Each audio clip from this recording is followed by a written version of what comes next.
And now, welcome our next speaker. Here we go. That's what I'm talking about.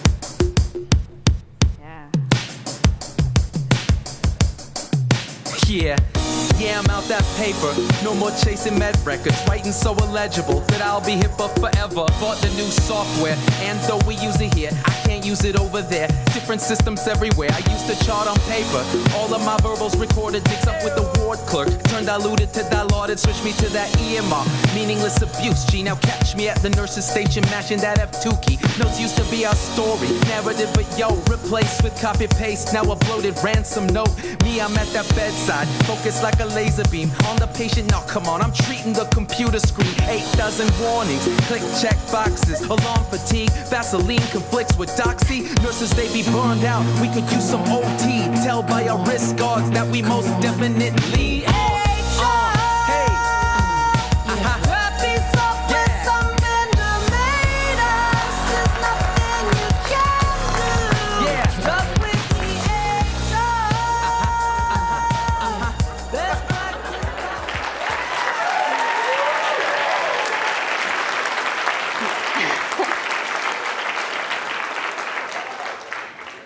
So one of the things I just love about doctors is they're really never afraid to tell you what they think. And usually they're very colorful with how they do it, too. This was Z-Dog MD, and as you might have picked up some references, he's a doctor from the States, very much involved in healthcare reform and kind of making the plight of the average doc very real.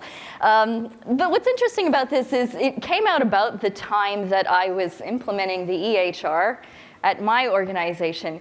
And a lot of the people who were working on this with me said, "Doesn't that make you feel uncomfortable?" And I said, no, this is awesome. This is engagement. This is a bunch of doctors that are out there saying, we've lived on paper, it doesn't work, it's making mistakes. We live in a world where we have devices and other technologic tools that are helping us all the time outside of this hospital, and all you can give us is some glorified billing platform with little patient stuff tacked on. They weren't happy about it, and that's music to my ears. I'm going to go ahead and start. And what I'm really here to talk to you about is not discontent doctors. We have plenty of those. But what I'm here to talk to you about is compassion. And I should probably find how to advance this. There we go. Compassion. And I gotta tell you, compassion is not the first thing that I think about when I think about robots. And I'm about to really date myself right now. But the first thing I think about when I think of robots and AI is Hal, open the pod bay doors, Hal. I'm sorry, Dave, I cannot do that. Anybody know what that's from? Come on. 2001. And you know what's so interesting? That in 2001, I began my journey of leading physicians through technological revolution in healthcare. And what I learned over the last many years has been that without compassion as your driving force behind these kind of changes, all you do is you cause suffering. So when you have compassion at the design, the implementation and the execution stage of AI and robotics, then you can really allow people to blossom. So, who am I? Where have I come from? I am a Canadian-born human being. I, at the age of 5, ended up in the States, part of the whole brain drain. My parents went down there to practice medicine. And while I was down there, I did kind of your traditional liberal arts education. After I finished that, I went out and traveled around the world for a bit, became an office manager at a family practice office, and learned about billing and compliance in the US healthcare system. Fascinating. I think I started antidepressants about that point. Then I went to Ohio State for medical school, and I did my emergency medicine residency in Cleveland. When I finished emergency medicine residency, the Cleveland Clinic hired me because they said, we really need somebody who understands billing and compliance and doctors in medicine. So they hired me as the director of billing and compliance for the emergency services Institute. And this was right when they were about to implement their EHR, so their big first implementation. So that was my big first implementation, and I have to say, the thing that I learned most about that was they do not teach you in medical school how to do this. And I needed so much more education. So I did an MBA and a whole lot of change leadership work. And along the way, I also had a couple of kids. And my children, they were born with severe hemophilia, which is very interesting in the US healthcare system because immediately lifetime maximums, pre-existing condition clauses came up, and I realized that they were not going to have a good life there. So their father, also Canadian, and I said, all right, time to head back to Canada. And so I ended up back here in Toronto and at Humber River Hospital. And Humber said, we really want to become North America's first fully digital hospital. And I think the cornerstone of this transformation is getting our doctors on board and using electronic systems. So we need somebody who can do that. And I said, well, I've learned a lot of lessons along the way, so maybe I can help you with that. So over the next, it's almost been 10 years now, I have worked with Humber River Hospital to get their doctors on board and into their new digital hospital. The story doesn't end there, although it does kind of begin there, at least what you're about to see. The story goes on. I could not do informatics and lead these physicians and the rest of the organization through the change that they had to go through and practice emergency medicine at the same time. It was like being two people at once. It's not possible. So I gave up emergency medicine, and I did a change of scope of practice. So now I'm a practicing medical psychotherapist, specializing in mindfulness-based cognitive therapy. And I'm going to give you a little dose of it right now. So it's after lunch. All of the blood that was in your brain at the beginning of the day is now in your intestines, doing what it's supposed to do of absorbing nutrients. That's great, except your cortisol level is also dropping to the lowest point it's going to be in the day right now. So a lot of you are going to start to feel very nappy, if you aren't already. And we can't have that. So I would like you all to stand up. If it's possible. I see some people, probably you're going to want to stay in your seat if you've got, casts on your feet or something like that. But if you can possibly stand up and be comfortable and healthy and protect yourself in the process, do so. And with an inhalation, I want you to reach that right arm up into the air and give yourself a really nice stretch. And then with an exhalation, I want you to let it go. And with the next inhalation, that left hand up into the air. Nice stretch, and over the next, let it go. Over the next couple of breaths, keep doing that. Right hand up and down. And I want you to notice while you're doing this, the sensations in your body as you stretch your muscles. And I want you to see if you can tell that point between a stretch and a strive. A stretch being a lovely elongation of muscles, moving with the breath, and a strive being that point where you feel a little bit of pain. Maybe where you forget to breathe. And if you find yourself in a strive, pull back. Take another breath, start over again, and move for a stretch. And now when you're all awake, feeling good, go ahead and have a seat. And let's continue on talking about Humber River Hospital. Woo! Good job, guys. Okay. So when I first came to, what's the point of that? What did I just do? I want you to notice the difference between stretching and striving, because if you, as leaders of change, can't tell within yourselves when you've gone a little bit beyond that stretch to a strive, you're going to end up hurting yourself. In addition, you are not going to be sensitive to the people you are trying to encourage to change when they reach that point, when they've gone from a stretch to a strive. And when we change and we're stretching, that's wonderful. That's how we make advances. That's how we get someplace. But the minute you hit a strive, you have pain and suffering, which will ultimately cost you in the long run. So that's why we just did that. Okay, So, Humber River Hospital, when I first got there, 3 separate hospitals. I'm told I'm not allowed to call them dumps because we're reopening some of them now. Mind you, they've been completely rehabilitated. They are rehabilitation centers now, but really 3 separate sites, and we were building a brand new site. We had 7 inpatient departments. We had 240 inpatient physicians, and then we had another, 350 family doctors affiliated with the organization and 50 emergency physicians. So a lot of doctors. They told me, 70% of the doctors were using the system to look up labs, to look up imaging studies. Yeah, right. I know that that wasn't the case because there were doctors who could not turn on the computer when I got there. They were asking nurses and clerks to turn it on, look up their patient, print off all the results, and then they were wandering around with the paper. So very inventive, creative people. We had another 30% also very inventive, creative people who had figured out how to put their notes in the system electronically already. Amazing. Nobody taught this to them. We didn't even know you could do it. Nor did anybody else at the organization. So nobody could find those notes or read those notes.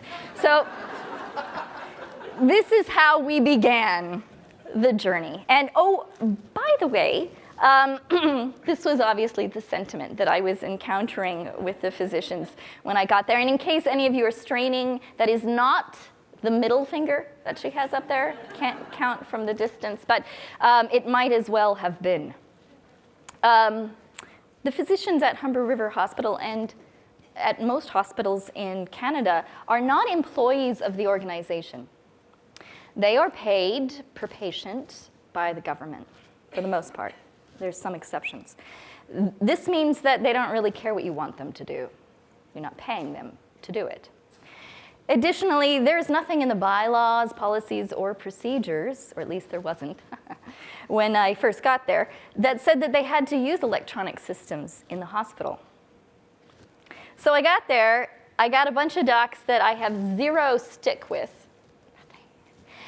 And it's just me by myself. I had no team, no money, no budget, and they think I'm gonna be able to pull this off, right? So in 5 years, we did put together a plan and we did pull it off, and I wanna show you where we went. So from total paper, docs can't even turn on the computer, to Humber River Hospital. And why is this not supposed to play? There we go, okay. 1.8 million square feet, huge hospital. I'm going to tell you a little bit while this is playing. It's not going to be in sync with what I'm talking about, but I'm going to pick out some specific changes that occurred. So in the past, physicians would have to take out these triplicate pieces of paper and write their orders on the pieces of paper. One copy would stay in the chart so that the nurse could read it. One copy would go in a bin where a pharmacy tech would come by and pick up that bin, I don't know how often, take it down to pharmacy, have pills picked out, and they would actually manually pick out the pills for the patient to fill the orders, and then manually walk that back up to the floor. Then the nurse would pick up the pill and give it to the patient. With our new system, physicians would put the order into the computer. The pharmacist that used to be sitting mostly in the pharmacy counting out pills would be sitting on the unit now, talking with the doctor, talking with the patients, interacting in the care team in our new world. They would verify, yes, that order is good. So the doctor, they're not interested in the Vaseline conflicting with doxy kind of warnings that you can get out of a system. They just want to know, is it going to kill my patient? If it is, I won't order it. But if it's a minor interaction, really, let's have the pharmacist look at that. So the pharmacist sits on the floor, verifies electronically those orders, and it goes to this giant robot, our Swisslog pill picker. And this is an amazing machine. It actually picks up pills. So you load a batch of pills in, it picks them up using this little straw so it knows it's the right weight. It takes a picture of it to make sure it's recognizing the pill for being exactly what it is. It packages it in what we call a unit dose that has a barcode on it, and it stores it in this huge storage machine. So when the order comes in now that this patient needs a drug, the machine picks out the proper drug, puts it on a little plastic ring, and dumps it into the bin. Now, if it's a stat order, the pharmacy technician picks that up, puts it in a pneumatic tube system, and sends it off to the patient's floor. If it's a routine order, it goes in a cart that's loaded on an automatic guided vehicle, and you'll probably see that in there. They look like these little flat things that you're just dying to surf on. Don't. And they make all sorts of noises, and it alerts the command center downstairs, and not that I know this. Anyway, so the cart then goes up electronically to the floor on this little AGV, and the nurse can pull it off and load it into her remote rounding, or not remote, like mobile cow, I guess. So you're not allowed to call them cows, right? So the cow, wow. Then she carries it around to the patient's room, and she has a little barcode machine, and she can scan the patient, and she can scan the medication, and it says, yes, right patient, right med. That's wonderful. And she can administer the med, and it shows up in the computer for the doctor, wherever they might be at that point in time, that yes, that medication was given at this particular time to that patient, which gives wonderful context then to the series of vitals that might be happening afterwards. So that's our pharmacy round trip. Very, very different. And we have similar round trip with lab. So in the past, again, little piece of paper, lab technician comes down, draws the blood. We had labeling errors. Sometimes you get the wrong person's label, yikes, on the wrong blood. That can really mess you up. We don't have that problem anymore because the labels are printed in the room. They're scanned, the patient's scanned. You know that what you've put in that vial is the right patient. Then they get loaded onto this automatic analyzer, and it goes through this long series of things. Nobody has to touch it. All of the results are automatically posted to the chart at the end of it, unless it's screened for some kind of manual review. And not only is it available to the doctors and the rest of the care team, but it's also available to the patient. You see the patient bed, there's an IBT. I'm using it in the video right there. The integrated bedside terminal, and from that terminal, patients can access their chart. They can see their lab work. They can see their imaging studies. They can't quite see their doctor's notes, though we're working on that. They can order their diet. So doctor puts a diet into the computer, and the computer provides a menu for the patient that's appropriate for the diet that the doctor ordered, and they can pick and choose from that menu. They can Skype with their family. They can watch television. They can project all of that onto a big screen at the end of the room. They can change the tint of the glass in their window and the temperature all from their little unit. They can call the nurse and have a video conference, although I got to tell you, the nurses do not turn on the little video machine on their phones, because who wants to see the nurse's nose hairs? Nobody. So the patient can be seen by the nurse remotely if they call, and they can make sure that they aren't turning blue and maybe triage a little bit better that way. What are some other things that we have? We have robotic Riva machine, mixes the chemotherapeutic agents. Very toxic substances. Now our pharmacists don't have to even get in there and gown up and do it. The robot does it for them. We also have Da Vinci robotic surgery. So little robots have tinier fingers for doing surgery, than the surgeons do, and they use this robot in order to do minimally invasive surgery and get our patients out of the hospital faster. We also have, let me see, what else? Oh, room sign monitors. I love these things. They're so simple. Outside of the patient rooms, there's a monitor, and on that monitor, icons show up as we put information into the chart. So if somebody has an allergy, an icon shows up saying that there's an allergy. Please be aware of that as you're administering something. If the patient is flagged as a fall risk, a little falling person shows up there. If they have an infectious disease, and this is what used to happen in the past, you'd have the nurse running around with these laminated sheets of paper that they were sticking to the doors, and maybe you've experienced this, right? They put them on with tape, and then they reuse them over and over again. Talk about infectious disease risk. These things were so gross because they got the little sticky tape, and then it's like, great, E. coli here, and C. diff here, and let's just smear it all over the door. But we don't have that problem anymore.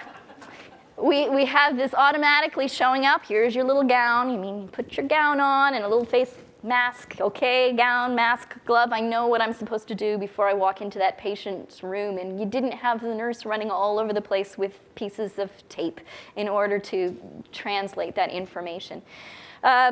And I think probably the biggest, coolest thing, and I'll talk more about this, is that now that we have all of this data and all of these electronic flow of information, we have the ability to put together a clinical command center. And we are on phase 1 of our 3-phase clinical command center. It is the only one in Canada. And the idea is we can predict the flow of patients through our hospital, which means we can adjust the resourcing in different areas so that we can move patients through faster. So, huge change. Oh yeah, and then there's Pepper, because everybody loves Pepper. So Pepper is, we have 2 Peppers actually. They're our robot. And from my perspective, I think Pepper's purpose is to make people feel a little bit more comfortable as they enter an environment that might seem very foreign to them. And if you want to talk about robots and compassion, I think this really, really expresses it. Pepper is a big hit for our kids. Pepper beats all of our pediatric patients who are going into surgery before they go in and helps explain to them what's going to happen, which is pretty cool. Pepper also does selfies and poses in beautiful ways for you, with you. Pepper will dance for you if you want Pepper to do so. And Pepper will also help you navigate your way through the hospital. It's huge. Sometimes, I still use Pepper to get around, especially the 2nd floor. I can never figure out where I'm going there. So how did we do all of this? A tremendous change in a very, very short period of time. And I think that there's a few things. One is that it was a moonshot, really. This idea that Humber River Hospital, our little, rinky-dink dump in the middle of nowhere, was going to suddenly become world-class. North America's first.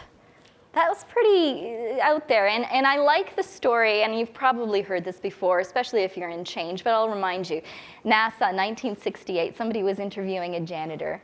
And they said, "What's your job here?" And he said, "To get somebody on the moon." And so that's really what we had at Humber River Hospital. What was our job? Well, our job was to make a digital hospital. None of us had a clue what that was, but we knew somehow we were going to get there. And using our values, compassion, professionalism, and respect, it went a long way to getting us there. We also took a few really big bites. So for example, the physicians did not suddenly go live with everything electronic on the first day that they walked into that new hospital. That would have been a disaster zone. It's hard enough just to find your way around, never mind change an entire workflow. So we did our best to change everyone's workflow before they arrived in the new hospital. So we were live with computerized provider order entry and physician documentation 6 months prior to moving into the hospital. The other thing is we did not skimp on support. And as I go through more granular details of our plan, you will see that we had a lot of energy and effort put out to support the physicians in this change. And the last is engagement. We really involved the doctors from the very beginning in what this was going to look like. So here's the nitty-gritty. You're still awake? Yes? Okay, good. All right. Engagement. So I'm going to go kind of backwards here. The board sets the strategic direction for the hospital. The medical advisory committee reports directly to the board, and they're supposed to be the last sign-off and approval. Of course, these people have no clue about anything electronic. That's not their job. They treat patients, and they were very uncomfortable with having to approve solutions in an area that they knew nothing about. So they had a medical advisory committee, and these people were the very vocal docs at the hospital who had lots and lots of opinions, totally not willing to put in any time to do any of the work, but definitely the people you wanted singing the right tune. And so we created a new group, and it was a medical informatics working group, and we did fund this. Thank you very much. We cannot ask doctors to just volunteer multiple hours in their week to help design, test, and roll out a solution. So we had, actually this is wrong, we had 9 inpatient doctors, 2 medicine, 2 surgery, nephrology, OBGYN, and we did pay them. The next thing is we went around to the doctors and we said to them, there's going to be a lot of stuff happening here. It's going to be important that we communicate. Now you tell us how we're going to do that. And they put together a communication plan. They said, well, we'd like you to come to this and come to that and have newsletters and have emails and open forums, and okay. So we put the plan together very much with their input, and we put it through their whole approval process so that they had clear expectations on how we were going to be communicating with them. And we didn't have anybody say, I didn't know. No, they do. The next is we picked a model of change that was very much based on psychology and research, evidence-based change. And here's the model. I think one of the reasons I really appreciated this model and the rest of my team, and perhaps I should tell you, I did have a team by this point. It wasn't just the doctors that we hired. I also had the opportunity to hire 3 medical informatics specialists. And these people were physicians, foreign physicians who hadn't been able to practice medicine in this country, but had gone through e-health degrees. Wonderful resources. They could talk to the docs, they could relate to the docs, they understood their life and workflow and pains, and yet they also had the informatics background. And this change model was really focused on diagnosing and treating. So if we could diagnose the stage of change that one of our physicians was in, then we knew what kind of treatment they needed. So there are different stages, and I'm going to go into some details about how we addressed each of the stages. The first is just becoming aware that there's a need to change. Next is some emotions. And here it says, what's in it for me? But honestly, when it comes down to it, I don't think the what's in it for me emotion is the one that is the most important. I think it's the I'm afraid of emotion. And that is so hard to get to. Then it's, okay, I'm bought in, I'm ready to consider this. Now, what am I supposed to do? Training. Feedback, how am I doing? Is this working okay? Are we making a mess? Then wait a minute, I'm doing okay, but I'm not sure about that person over there. Are you doing something about that? And then, wait a minute, I get the whole thing, but I think we could do this better. So those are all the stages that we expected our doctors to go through. And let's talk a little bit about how we addressed each of those stages. I'm not sure how this shows up. It might be too big. Do you see a face? Yeah. Okay, good. This is the face of one of our patients who volunteered to be the face of our project, which was lovely of her. And all the pictures that compose the face are pictures of our physicians who were engaged in this process from the very beginning. They were engaged when we went forward and we said, you tell me what a digital hospital is. What is it that you need? What are your frustrations? What are you dreaming of and hoping that this will be? They were engaged as we came forward and said, well, what are you afraid of? What are the things that you think that we won't be able to accomplish, that will be the barriers? So we did this mosaic, putting all of their faces together, and actually we did a series of 3. And the first one was just the initial engagement, kind of big pictures. We didn't have that many. And as we went through, I'm not sure if this is the second one or the last one, but as we went through, there were more and more pictures of people involved, and it was almost like having more pixels. So she came into focus as we went through our project. And we posted this around the hospital, and people had so much fun sitting and finding themselves or their colleagues in this mosaic. And there's some funny ones in there. I think there's one of me in a dentist chair. People are always trying to find that one.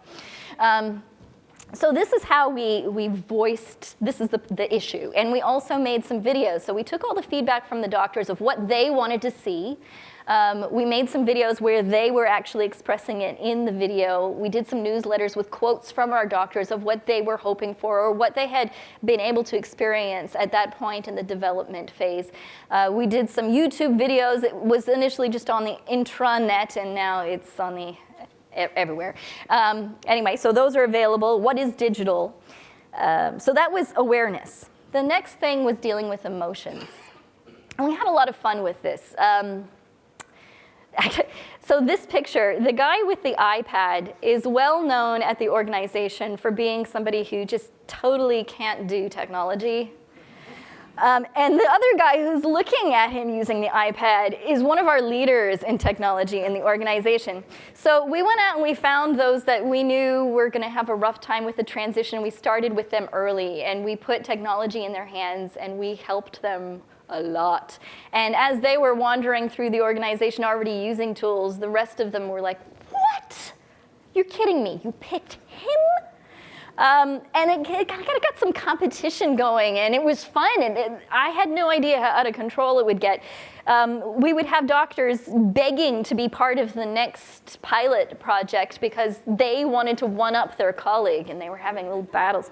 So that was fantastic, but that doesn't get to the fear aspect, because there was still fear, although competition can kind of squish some of that down, and boy, doctors are competitive. But I can remember standing in a medical staff association meeting, which it's kind of like the union of doctors. And there's a doctor sitting there shaking his fingers at me, and he says, "This is what I'm afraid of." And I'm like, "Oh my God, you're gonna tell me what you're afraid of? This is gold, please." Because I've been spending the last several months doing psychotherapy on all of you trying to figure out what you're afraid of. So bring it, bring it. And he says, "I only have these 2 fingers, and I don't think I can type fast enough to get things into the computer." And as he said that, there was like this in the room. And I thought, wow, I can type. I've been able to type since I was like 10. But you know, even one of our medical informatics specialists, one of those foreign-trained medical grads, she said, "You know what? I'm so glad he said that, because I can't type. And I've been sitting here thinking, I have to train these people how to use this system, and I'm terrified that I'm not going to be able to use it." Wow. And to have said that and be able to move on from that and figure out what she's going to do about that was so powerful for the entire organization, because she went out and she said, "Okay, I'm going to learn how to type."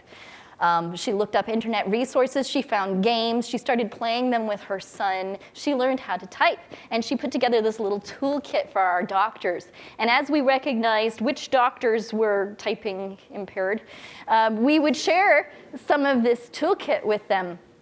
And at the next Medical Staff Association meeting, we had doctors standing up saying, "I learned how to type." The president of the Medical Staff Association stood up and said, "I learned how to type, and let me tell you, it wasn't that hard. It was kind of fun, and it has changed my world completely. I am not afraid anymore." So this was remarkable and inspiring for me. I had no idea that we were going to be able to make that kind of change. So dealing with emotions, letting them express their fear, and getting to the point where they can start looking at how to deal with that fear. And the next thing, oh, that's interesting. I don't know why that got shortened. Anyway, training. 3-stage training. We did a preparation phase, a training phase, and an optimization phase, and I'll talk about that in more detail. We went to our physicians and said, "Listen, we wouldn't expect you to be able to go out and run a marathon without training. And by the way, 10 minutes on the treadmill is not going to cut it. So let's have you come forward," and we have these digital training, digital fitness experts that are going to meet with you. And together, you're going to come up with your training plan to help you run this marathon of moving into a digital hospital. So we prepared competency checklists. We knew they had to turn on the computer. We knew they had to remember a password. We knew they had to be able to get things in and out of the computer. So we outlined all the competencies. We figured out who could do what. We put together training to address each of the different competencies. We had a lot of e-learning. We had some classrooms as needed. We had these toolkits for things like learning how to type. We did go a little bit beyond. If we knew family members, we would contact the family member and with permission, and have a little discussion about how are you going to help with this process, this training process. We had some grandchildren helping their grandfathers learn how to type. Pretty amazing.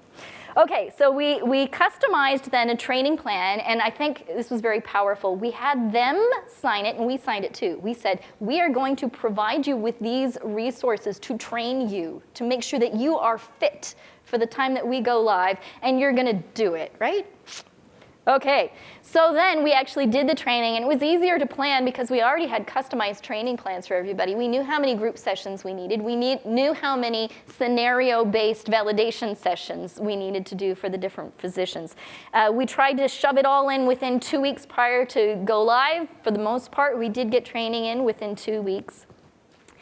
And then our implementation, I'll talk about the optimization session in a second, but for our implementation, we did a rolling go live because we knew that there was no way we could afford to have the number of at-the-elbow support people on the day of go live if we did everything at once. And we were not going to be successful. You know, that 70-20-10 rule, 10% you'll learn in the classroom, 20% from your buddies out there on the floor, and 70% from actually doing it. Well, we needed people out there to support that 70% of learning that our doctors were needing to go through. So a rolling go live really allowed us to stretch those resources. And actually at the end, we ended early because we had all become so competent at rolling this out and supporting the docs that we were sitting around doing nothing. We said, let's go off and do something else. And then what did we do? The other thing that we did is that after our go live, about 3 months after, we sent out that same digital fitness training team to go see the doctors and do a competency evaluation. What are you doing that you're supposed to be doing, and what are you made up some crazy workaround for? And if you made up a crazy workaround, or if you couldn't remember how to do something, we taught you how to do it again. We pointed you to the right education. And this is something we've done every year. We're going through another session of this right now. And they although they run from us, okay, I will admit, they do, when they finally sit down, say, this is really valuable because you just shortened what I have to do in a day because I didn't realize I had created some crazy workarounds. So what were our results? We had 100% of our doctors. Man, I thought there were some doctors that there was no way they were going to be making it. The ones that couldn't turn on the computer, I didn't know how we'd get them there, but they all got there. They all were entering orders electronically. 94% of all of our orders are entered by physicians into the computer. It's been that way since day one, and this is fantastic as far as industry standards. That means 6% is being entered as a verbal or telephone order. Usually doctors are scrubbed in, or they're being called at home as they're driving, and it's not going to be appropriate or timely for them to pull over, get onto the computer, and put it in the system. So we're extremely happy. A good result is above 90%, so we are well above good. I kept looking for progress notes that people had put on paper, and every once in a while somebody would run up and said, I found one, and we kind of got a little excitement about that, a little sick, that we were like, yes, somebody isn't compliant.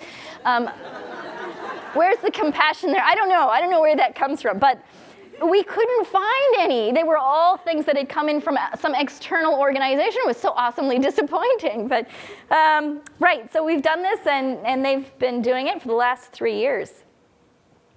Go live. I woke up the morning of our first go live, and I was so anxious. It was like 4 in the morning. I couldn't sleep anymore. And I thought, I have to be the person that inspires these people to change. And boy, that's going to take a lot of energy today. So eating my Wheaties and getting ready to go. And I showed up at 5:30. We were supposed to go live at 6. And this is Dr. Salama. And Dr. Salama had dressed up. I've never seen him look so nice, this beautiful, shiny little tie. I'm sure he shined his shoes. And he had his laptop under his shoulder, and actually some gourmet treats in the other hand. And he said, are we starting yet? And he had the biggest smile on his face. And through the entire day, I had the joy of being inspired by the doctors who were leading the way. They didn't need me at all. So how did we do this? What worked well? I think we had a really great change facilitation methodology, the diagnose and treat. That worked really well for us. We engaged physicians from the beginning all the way through. We had a very effective training program. We used a wise implementation strategy so we really could optimize at the elbow support. I have 5 minutes left. I'm going to tell you our future. You know that command center I was talking about? That's phase 1. We rolled it out 5 months ago, and it helps predict patient flow, and then we can respond to it prior to it actually becoming a problem. When we rolled it out, we saw higher volumes. This is the red on the screen. Higher volumes than we had ever seen at our hospital during those 5 months. And yet, despite that, we managed to decrease the time it took to get patients into beds and out of the hospital. We managed to add 26.7, I don't know what the 0.7 is, but it was 26 extra beds to our hospital virtually, purely through efficiency. And this was in the first 5 months of rollout of the command center. So our goal is to make it to a full unit, which is 30, and I don't think we're going to have any problem making it there. And that's just step 1. Step 2 is where we start to take this data, and we think we have some pretty good predictive models and algorithms to start anticipating when harm will happen to a patient, when they're going to develop sepsis, when they might develop a VTE or catheter-associated urinary tract infection, and take action prior to it even happening, maybe prior to the patient even knowing that it's possible. And so we are working on this. We will start next year rolling out our first tiles, and it'll be kind of an ongoing iterative process. But our idea is that we're going to be able to decrease length of stay, decrease readmissions, and decrease harm to our patients. And then we move on, because we're not done. We're moving on to phase 3, which is getting into the home environment. We do have the ability now for patients to be submitting information from their homes to the patient portal and using all of that data. We haven't opened it up yet, but it's sitting there. And we're ready. And we will be able to look at what's happening in patients' homes, have algorithms alert those people that are turning into kind of danger zone, might end up in the hospital, and intervene using electronic technology and telemedicine prior to the patient even coming to the hospital. So that's where we're going. And then here's Pepper again. Pepper has my stethoscope, and although I'm looking at this going, oh, isn't that cute? A lot of the doctors are like, yeah, Pepper has my stethoscope. Not sure how I feel about that. And I wanted to point out that, yeah, there's still a lot of fear out there. I mean, we've been talking about this all day. What's going to happen to the jobs? Are doctors going to be out of work? No, but we are going to be required to have a very different skill set. And just as I had to leave behind my clinical practice, or the bulk of it, in order to move into informatics, we're going to need to have a lot of other doctors and nurses, allied health, doing the same thing, because we need people who understand how to treat patients and who understand AI, robotics, technology at the table, and we're not breeding them fast enough. So that's going to be super important. And the other thing is leading people through change.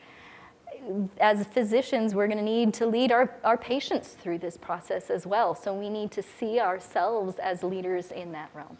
So there we go. Questions, answers. I'm hoping you'll give both.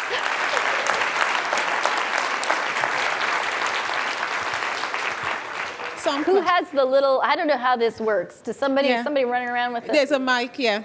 Did I not tell you guys that she was awesome the minute I just spoke to her? I said, we had to have you here. She is so awesome. We have a question there. Someone putting up their hand. If I hear it, I'll answer it. How about that? Thank you. Can you hear me? Okay. Hi, I'm Harriet Peregrine from Ontario Telemedicine Network. And my initial reaction was, are you hiring and when can I start? But those aren't my questions. We are. And home monitoring. Yeah? And can I work from home? Anyway, so, my question is that, thank you very much. That was really inspiring. I haven't been that pumped for a long time because this is my world. You talked about the physician change. Can you give us a little bit of understanding of how you did the other allied clinicians, knowing that they are employees and it's a little bit more difficult to change? I'd be really interested to hear how you did that. Okay, well, first off, I wasn't in charge of that part. And how did we do it? We did a lot of support for them as well. We did a lot of classroom training in a very traditional model. Since our big go live and the move to the digital hospital, we have changed our training methodology for nursing and allied dramatically as well. And we've used more of the model that we used for the physicians. So now we have very, very lean classroom training, not a lot of time spent there. We have a lot of e-learning, and we do monitor. We have a way of looking to see that you're doing your e-learning. But mostly we have roving training people out on the floors that are interacting with you in your work environment with the new technology, whatever we're rolling out, and do it that way. And it's very scenario-based, very simulation-based. You're welcome. Thank you. Okay, can I just ask you guys, do you mind us eating a little bit into lunchtime because we're running late? Sorry, into the coffee break, because we came back late from lunch. So we're just eating 10 minutes, because I know we have a few questions. I can see like 5 hands up. Okay, go there. Yeah. This is Kareem from Scotiabank. And first of all, thank you for very inspiring and positive outcome story, which is really moving. My question is on a very specific part of the whole change. One of the things which I heard was during the whole change process, fear was the big block, if I'm hearing right. Would you be able to little expand more? Because I think that is pretty big. So I think that in organizations, we don't like to deal with emotions very much. We like to say, oh yeah, that's emotional.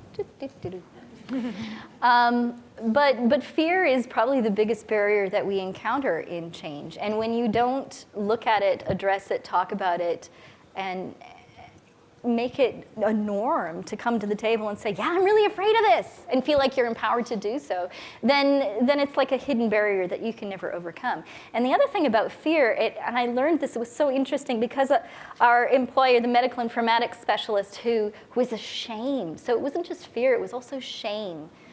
Afraid to say that they don't know how to do something. Ashamed to admit their fear. And once you take that away, yes, you get a lot of feedback. You get some maybe angry doctors and colorful expressions, but yeah, it's remarkably transformative. And actually, one of the program directors said that she noticed in her medicine department that the minute people were able to start saying, I'm afraid, the entire feeling of the department changed, but it wasn't just about technology, it was about everything. When it's okay to say you're afraid, you can make a lot of change, and you can do it as a team together, because we're all afraid, really. Awesome, thank you. So we have 3 questions. We've identified the 3 individuals. Please keep it brief. Naveed from St. Joseph Healthcare, London. So many things relate to us. My question is about patient charts. Do you still have physical patient charts? Because at the end, when patients get discharged, health record coders code everything in the system. So how does this thing work? Yeah, we still have a legal chart. It's all electronic. There aren't pieces of paper that the coders are coding. Additionally, since the implementation, we implemented a problem list, which is something that physicians have kind of manually done for years, but we got them into a coded problem list, yes. So they have to enter what's wrong with the patient, and it's automatically translated into SNOMED ICD-10 code, which is then used by the coders. So their life is much easier, and actually we've increased our revenue because we are documenting more comorbidities and such, more of the complexity that we're actually seeing because of our charting. Thanks.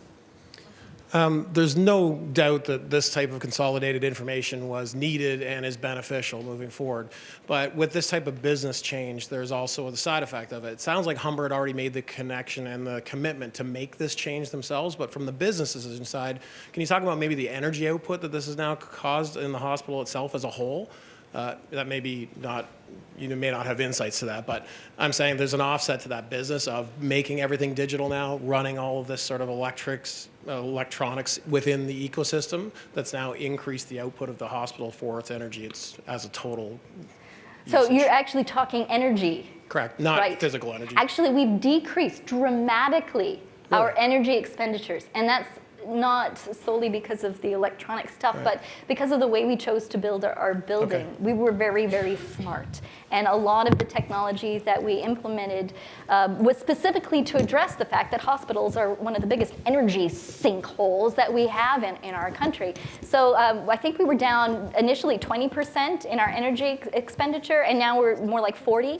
So we have green roofs, we have passive solar design, we have the tinted glass windows that automatically adjust, so our temperature costs are, the costs for controlling temperature are much lower. We have automation so that operating rooms, they need to have lower temperatures in order to start a case. So our operating scheduling system is integrated with the temperature system.